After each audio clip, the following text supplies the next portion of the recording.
Hey guys, I'm on a beach on the Coromandel coast in New Zealand. I wanted to just kind of take this time to make a video about what I think it takes to make a regenerative farming enterprise. I visited a number of them over the years, and I have a lot of friends that are in this line of work. And I think it's the most interesting thing happening in agriculture today. What people like Jody Roebuck are doing, Ben Falk, Grant Schultz, even the work of Alan Savory in the holistic land management context, Joel Salatin, some of the Silva pasture work or Silva regenerative agriculture, I guess, of Marc Shepard. These sort of systems that are long-term, and they're often referred to as regenerative ag. And because the whole idea is that these are long-term systems that build ecology, soil, wildlife. They essentially do what all the functions of a natural system would do, but also provide an agricultural function as well. I think this is the coolest space in agriculture. In my opinion, way cooler than the high-tech stuff. I think the real future of agriculture is going to be in the regenerative ag space.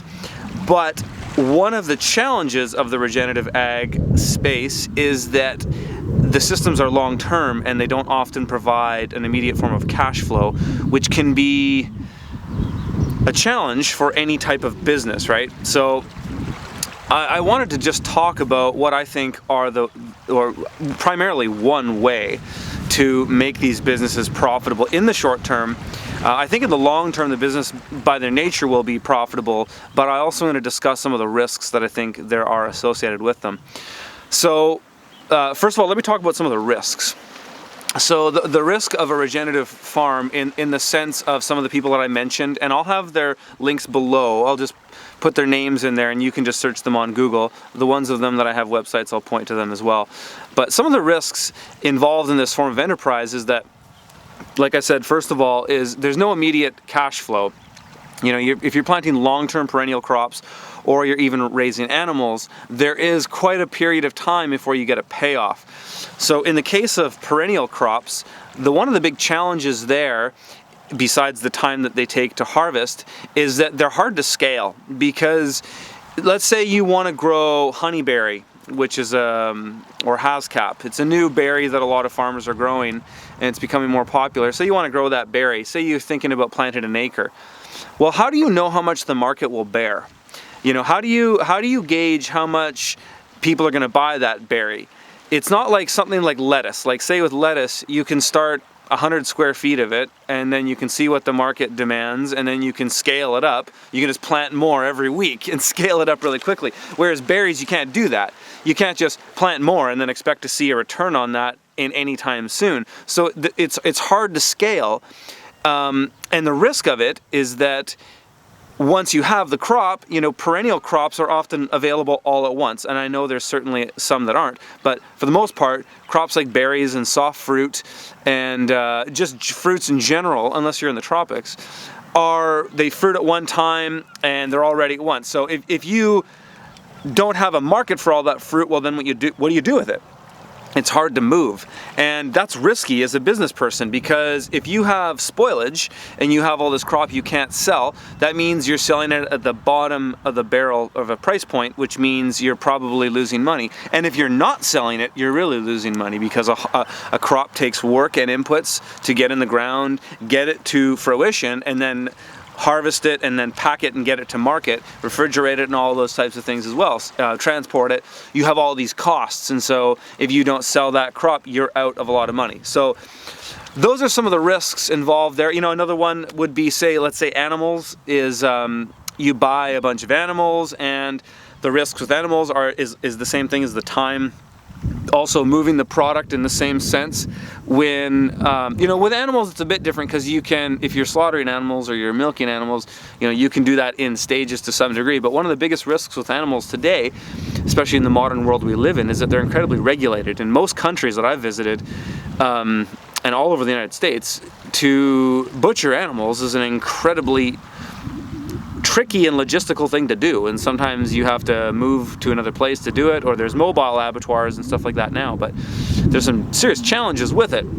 So So those are all your challenges in there.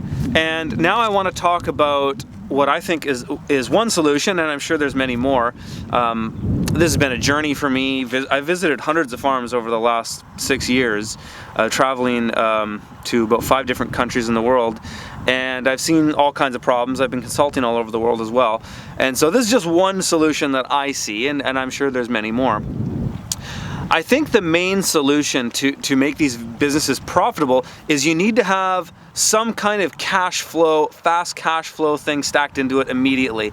And you could do that in a variety of different ways. You know, one way that a lot of folks in permaculture do it, and I don't think there's anything wrong with this, I think it's totally valid, is to teach workshops on your farm. And you know, folks like Ben Falk make a living off teaching workshops. Jeff Lawton makes a living off teaching workshops. It's great stuff. It's a great way to educate people about it. However, you're not making a revenue from your farm, and that's not necessarily a bad thing. It all depends on your context. But I think if you want to make revenue on your farm, which I think there's value to, and I'll talk about that in a minute, why it's valuable.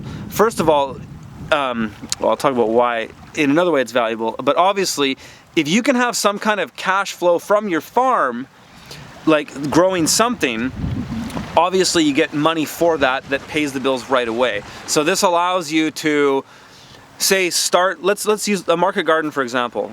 Get a market garden going, focus on 10 crops that are productive, that you can scale easy and there's a demand for, and just grow them to start making money. And then once you start making money, there's a number of benefits that come along with that. Obviously the cash is the biggest benefit, but the other is getting into the marketplace, getting known as a farmer, you building social equity. In real time, you're building social equity and people are getting to know you, and you're getting to know a customer base and getting to understand your demographic and what people are looking for. That will also translate to when your perennial crops or the animals that you're producing are going to come to fruition, because you're in the marketplace and now you don't have to go and look for new customers. You just engage your same customers with new products. So that's a way easier thing to do. But the other benefit of it is the knowledge capital, or the equity that you build within yourself, your skill base, your skill equity, or whatever you want to call it, in that you get experience on the land, and you're out there, you're working on the land. There's a lot of skills that are transferable, whether you're growing annual vegetables, perennial crops, or raising animals. Just simply being outside and getting to know the nuances of the weather, getting to know the nuances of your land, and learning all the ins and outs of the little microclimates, where the winds come from. There's so much we learn as farmers just by being outside.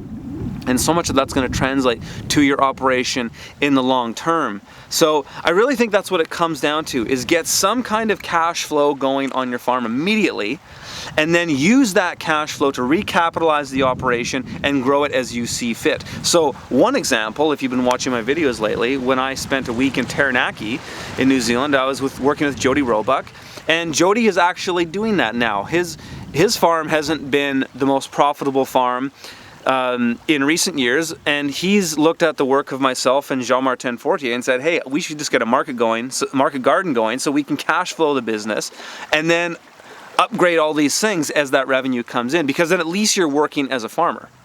And so that's what he's doing, and I'm going to continue to follow Jody, and I'm going to continue to travel and visit new farmers. I'm very committed to getting this information out to you guys.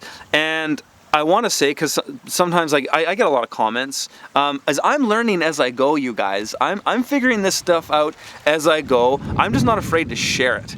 And that's really the only difference between me and people like you, is I don't give a shit. I'm willing to go and make mistakes and learn as I go, and sometimes I might be wrong about something, but then I'll learn something else and I'll share it with you guys. And that's the whole point of this channel, is for me to inspire a new generation of farmers and get the information out there, because I don't believe that the traditional institutions of education are doing a good job. They're not relevant to what's happening in the real world right now. You need to be on the front lines. If you want to see what's happening in agriculture today, you really need to get out there and visit the small farmers and see what they're doing in real time, because the traditional education institutions are just so late to the party. They're hearing about things like years after the fact. You know, a lot of these stuff in regenerative ag, small scale ag, permaculture, lot of it's not new at all, but universities are just starting to talk about it now. Whereas there has been small farmers and other people out there innovating for a long time, and the beautiful thing about today's online world is that we can share it in real time, and that's what I'm committed to do. So I hope you guys have found that helpful. If you want to see more stuff like this, please hit that subscribe button and continue to follow along as I take you through my experience and learning about sustainable and regenerative agriculture as it is today. Talk to you later.